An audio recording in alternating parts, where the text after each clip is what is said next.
ये बताइए क्या नाम है आपका? वकील अहमद। वकील जी क्या काम करते हैं? मजदूरी साहब।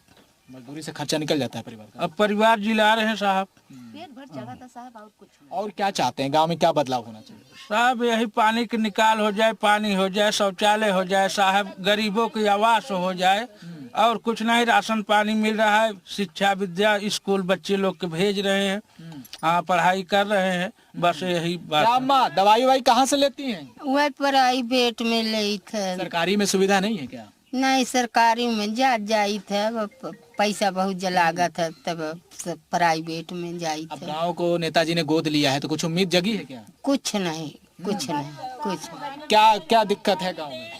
गाँव में दिक्कत यही है सर, कारण से जैसे हम लोग यहाँ पे बसे हैं तो यहाँ पे आने के लिए रोड नहीं है, डांड पर से आते हैं, पैदल आते हैं और सड़क कानून से अगर व्यवस्था हो जाए। और ये घर देख रहे हैं आप लोग, रहने के लिए पत्रा है, मड़ई छप्पड़ है, अगर कुछ मिल जाए हम लोगों को तो कुछ सहारा हो जाएगा आने जाने के लिए। और यही सब चाहिए। और गरीब लोगों को क्या चाहिए?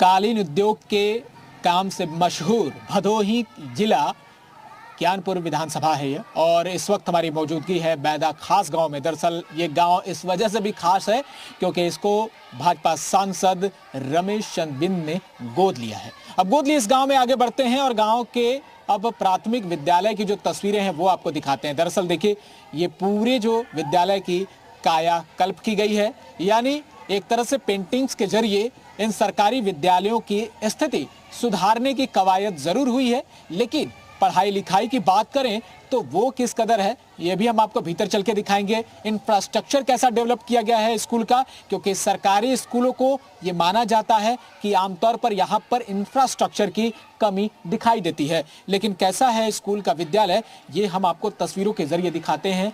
और अगर स्कूल में आप सीधे प्रवेश करते हैं तो आपको इन कक्षाओं से सामना होगा। लड़कों और लड़कियों की जो संख्या है वो बताती है कि विद्यालय में पढ़ाई अभी भी ठीक ठाक हो रहा है, यानी गोद लेने के बाद ये तमाम चीजें इस विद्यालय में जरूर बदलती हुई दिखाई दे रही हैं। स्मार्ट क्लास के तौर पर यहाँ लड़कों को कंप्यूटर की जहां एक तरफ शिक्षा दी जा रही है, वहीं उनके बेहतर भविष्य को देखते हुए कई और भी एक्स्ट्रा करिकुलम एक्टिविटीज भी कराई जा रही हैं। लेकिन एक और खास चीज जो हम आपको दिखाना चाहते हैं इस विद्यालय में, अमूमन आपको सरकारी प्राथमिक विद्यालयों में लाइब्रेरी नहीं दिखती होगी, लेकिन इस विद्यालय में एक हल्की फुल्की लाइब्रेरी का टच देने की जरूर कोशिश की गई है, लेकिन इसका भी अपना एक अलग कहानी है। और इसमें बातचीत करने के लिए हमारे साथ इस विद्यालय के जो प्रधानाचार्य हैं वो खुद मौजूद हैं। क्या नाम है आपका? अरविंद कुमार पाल। अरविंद जी ये बताइए कि ये विद्यालय जो है एक तो कंपोजिट विद्यालय है, दूसरा इसमें आप लोगों ने लाइब्रेरी बनाने की सोची, तो ये लाइब्रेरी जो है वो कैसे खड़ी हुई? लाइब्रेरी दरअसल कमरे जितने हैं वो बच्चों उतने में बैठते रहते हैं, तो जगह जगह किताबें रखने से ज़्यादा अच्छा हुआ कि एक अलग से बरामदे में ये जगह दिखाई पड़ी, तो यहाँ हम लोग अलग से बना दिए कि रैक वगैरह बना देंगे। जिन बच्चों को पढ़ना होगा या जिस क्लास को पढ़ना है पढ़ाना होगा उनको सीधे लाइब्रेरी में लाएंगे और उनको उनके मनपसंद किताबें वो लेकर के पढ़ते हैं। बैदा खास को गोद लिया गया, बदलाव कितनी हुई, इंफ्रास्ट्रक्चर कितनी डेवलप हुई? अभी तो जल्दी में गोद लिया गया है, लेकिन फिर भी तेजी से कार्य हो रहा है। जो भी चीज़ें ज़रूरत की हैं वो पूरी की जा रही हैं।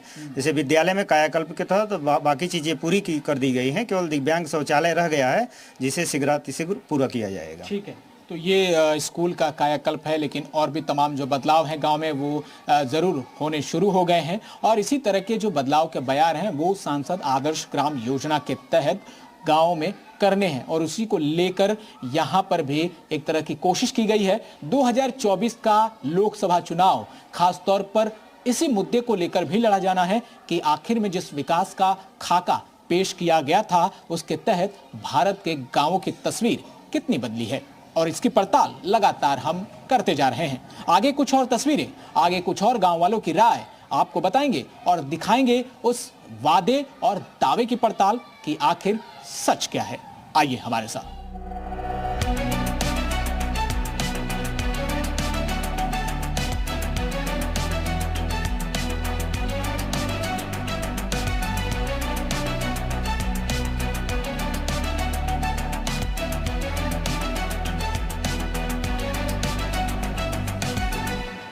सांसद रिपोर्ट कार्ड की असल तस्वीर दिखाने के लिए इस वक्त हम पहुंचे हैं भदोही के बैदा खास गांव में। दरअसल ये गांव खास इसलिए भी है कि इसको गोद लिया गया है और गोद लेने के बाद गांव की तस्वीर कैसे बदल रही है और गांव वालों की क्या कुछ डिमांड है। दरअसल हमें रास्ते में यहाँ बीड़ी बनाते कुछ महिलाएं मिल गई हैं। बीड़ी कैसे बनता है ये तस्वीर भी हम आपको दिखाएंगे और इसके पीछे की कहानी बताएंगे। तो ये बताइए कि कितने सालों से बीड़ी बना रही हैं आप लोग? अरे ढेर साल से बनाता। तो ये बताइए कि ये जो पत्ता है ये किस चीज का पत्ता है? ये जंगल में ऐसे आवत है सर जी। अच्छा, तो पत्ता वगैरह कौन सप्लाई करता है? मैनेजर सप्लाई करता है और आप लोग बीड़ी बनाते हैं। हाँ। तो कितना बीड़ी बना लेती हैं एक दिन में? अब दिन भर में 500 बन जाता है, 1000 बन जाता है, जैसे जे बनवाइया बा सर जी। तो दिन भर में जितना बना लेती हैं तो क्या हिसाब किताब आपका है? क्या क्या किताब ये 8 रोज पे हिसाब होता है। 500 बीड़ी 8 रोज बनाए पे 35 रुपया मिलता है। हाँ, 500 बीड़ी बनाएंगे तो 35 रुपये। हाँ 35 रुपया बड़ा मिलता है। मेहनत का काम हो गया। हाँ 1000 बनाती हैं तो 75 रुपया मिलता है। तो बैदा खास गांव में ज्यादातर महिलाएं बीड़ी भी बनाती हैं। हाँ, बीड़ी बनाते हैं। सब लोग बीड़ी से ही सबका काम धाम चलता है माता जी? ये है सब काम है बा और कौन काम बा। बीड़ी बंद भाई कब तक लिए हाँ। उसके बाद चालू हुई है। अच्छा, यहाँ पढ़ाई लिखाई का क्या स्तर, क्या कहाँ जाते हैं लड़के पढ़ने लिखने? सरकारी में जाते हैं। सरकारी व्यवस्था बढ़िया है? हाँ ठीक है। ठीक है। और क्या कुछ आपको लगता है कि गांव में और काम होना चाहिए? अभी है बीड़ी बा हमारे सबके बनाता है और कोनो काम धंधा मिल जाए तो ठीक बा है। महिलाओं को और कोई काम मिलना चाहिए। हाँ तो क्या काम चाहती है? जैसे आप लोग हैं, पढ़ाई लिखाई कहाँ तक हुई आप लोगों की? इंटर करने के बाद आप बीड़ी बना रही हैं। तो और क्या काम चाहती हैं कि और क्या होना चाहिए यहाँ पे? कुछ अच्छा ऐसा बिजनेस निकल जाए, औरतें कर ले भैया। कालीन उद्योग के नाम से जाना जाता है ये शहर। कालीन बनती है यहाँ पे, यहाँ नहीं दिख रहा है उसका असर। भदोही जिला में बनता है भैया कालीन। हाँ, तो ये भी तो भदोही जिले में आता है ना। तो यहाँ पे कालीन का कोई काम नहीं होता है? नहीं। यहाँ लोग बीड़ी बनाती हैं। हाँ ये बीड़ी खाली बनवाते हैं। तो गांव के ये महिलाएं हैं जो बीड़ी बनाकर अपने परिवार का पालन पोषण कर रही हैं, लेकिन भदोही कालीन उद्योग के लिए जाना जाता है।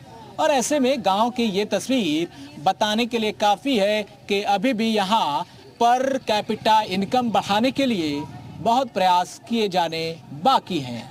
बजट आ चुका है और बजट में गांव को बदलने की कई सारी जो वादे और तस्वीरें पेश की गई हैं, उन वादों को यहाँ धरातल पर उतारने की ज़रूरत है। अब देखना ये होगा कि 2024 के इलेक्शन में क्या ये गांव भी बदलकर एक मुद्दा बन पाता है। सांसद के रिपोर्ट कार्ड की असलियत जानते हुए अब हम आ गए हैं भदोही के बैदा खास के उस इलाके में जहां कुछ लोग हमें यूं ही दाना खाते हुए और समय पास करते हुए मिल गए हैं। दरअसल गांव में इस तरह की बदकही आम होती है और लोग दुख सुख अपना साझा करते हैं, लेकिन अब इसे झोपड़ी बोला जाए या क्या बोला जाए, ये क्या बोलते हैं चाचा इसको झोपड़ी है। इसी झोपड़ी के नीचे लोग बैठकर अपना जो है भूजा खा रहे हैं। लेकिन